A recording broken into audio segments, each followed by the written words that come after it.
Hello guys, in today's video I will be showing you how to change your PIN on your account on Signal easy and quickly. So enter this PIN, this Signal application, then click on your profile, and here go to the account settings, and as you see here we find change your PIN. So click on it.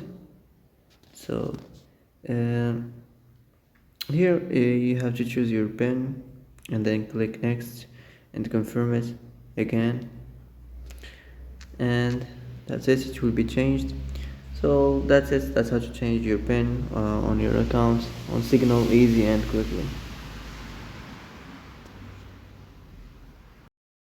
And that's it for today's video. I hope this is the answer you've been looking for.